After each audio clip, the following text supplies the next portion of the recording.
এই রাজ্যের তো মুখ্যমন্ত্রী আইন, আদালত, কনস্টিটিউশন এগুলো কোনো কিছু আছে বলে অন্তত সরকারি দল মনে করে।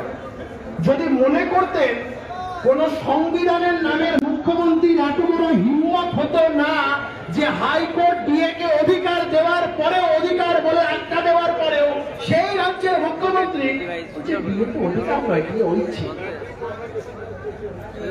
হাইকোর্ট যেখানে ঘাড় ধরে সরকারকে বলে বুঝিয়ে দিয়েছে এটা অধিকার, এটা তোমরা দিতে বাধ্য, সেখানে কোন মুখ্যমন্ত্রীর হিম্মত হতে পারে না কথা বলা। যদি না সে প্যাথোলজিক্যাল লায়ার, আর মুখ্যমন্ত্রী আমাদের রাজ্যের একজন প্যাথোলজিক্যাল লায়ার, তাই জন্য তিনি এই কথা বলতে পারছেন যে দিয়ে তো কোনো অধিকার না, দিয়ে হচ্ছে। কয়েকদিন আগে হাইকোর্টের একটা অনুষ্ঠান হয়েছিল, মুখ্যমন্ত্রী সেখানে এসেছিল, বলছিলেন আমারও তো লয়ের ডিগ্রি আছে, আমি যে কোনো দিন কোর্টে আসে না ঘাটে বাটি নিয়ে বসতে আসে। সব জায়গায় সিন্ডিকেটের ব্যাপার হয়ে যাবে, মুখ্যমন্ত্রী যেখানে ঢুকবেন লোকে তারা খেতে করে কমে খেতে পারবেন। মুখ্যমন্ত্রী ওকালতি করতে ঢুকে গেলে ওখানেও বোম মারা গুলি মারা কাজটা শুরু হয়ে যাবে। ওখানে মুখ্যমন্ত্রী দাঁড়িয়ে এইসবে হওয়ার পরে হাইকোর্টের জজেরাও পরে হাসাহাসি করেছে, মঞ্চে বক্তৃতা রাখতে গিয়ে বলছে আমি ওকে যে কোনো দিন চলে আসবো, সেরেছে। ওখানে পেছন থেকে বলছে যে আমিও উকিল, আমি সিনিয়র বার কাউন্সিল মেম্বার। কেউ বলছে বাপের জন্য এই জিনিস কোনোদিন শুনি, সিনিয়র অ্যাডভোকেট হয় জানি। নর্মাল আমরা যারা অ্যাডভোকেট আছি আমরা তারা জানি যে আমরা অ্যাডভোকেট, যারা আমাদের ডেজিগনেটেড সিনিয়র অ্যাডভোকেট লম্বা একটা তারা সিনিয়র। মুখ্যমন্ত্রী সিনিয়র বার কাউন্সিল এমন একটা কিছু বললে সবাই 5-7 মিনিট ধরে মাথা চুলকান। মুখ্যমন্ত্রী কার বলার ক্ষমতা আছে? আমচা চামচা যেগুলো আছে সেটি বলে যে এখন যে আমাদের আইনমন্ত্রী মলয় ঘটক যদি বলে যে এরকম বলে কিছু হয় না, কালকেই চাকরি চলে যাচ্ছে, কারণ তো বলার ক্ষমতা নেই।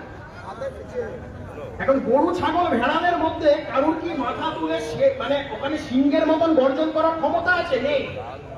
যার জন্য মুখ্যমন্ত্রী নিজেকে যতই সিংহ বলুক আর যাই বলুক, ওই একটা সিংহ যদি একটা ভেড়ার পালকে লিড করে ওরা ভেড়ার পালই হয়ে যায়, মুখ্যমন্ত্রী সেটাই করছে।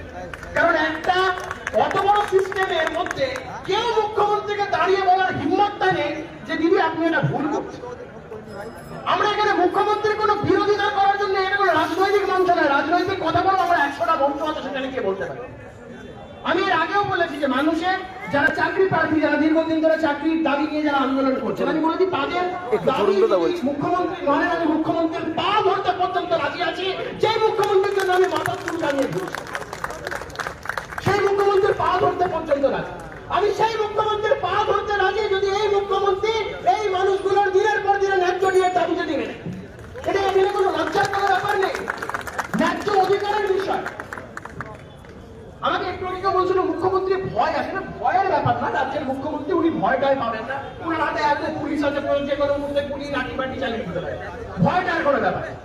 তাই যদি হয় কি ছোটবেলায় যখন বাবার পকেট থেকে পয়সা চুরি করতাম না, ধরো 2-4 দিন ধরে 2-4 দিন বাবাটা চোখের চোখ দিকে তাকিয়ে কথা বলতে পারতাম, একটা লজ্জা, একটা ভেতরে একটা গিল্ট ফিলিং আছে।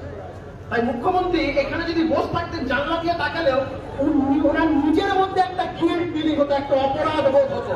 এই অপরাধ বোধটা মুখ্যমন্ত্রীর মধ্যে কাজ করছে বলে মুখ্যমন্ত্রী আজকে এখানে আসে। কোথাও তো মনে একটা জায়গাতে অপরাধ বোধ যদি কাজ করে সেই ক্ষেত্রে মানুষের ভয়ের কথা নয়। মুখ্যমন্ত্রী রাজ্যের প্রশাসনিক প্রধান, তার আবার কিসের ভয়? রাজ্যপালকে মিথ্যা কেসের ভয় দেখিয়ে রাজ্যপালকে গ্যারেজ করে দিল, সে আবার ভয় পায়। এমন দোষ দিয়েছে রাজ্যপালকে, রাজ্যপাল এখন কথা বলা চুপ করে।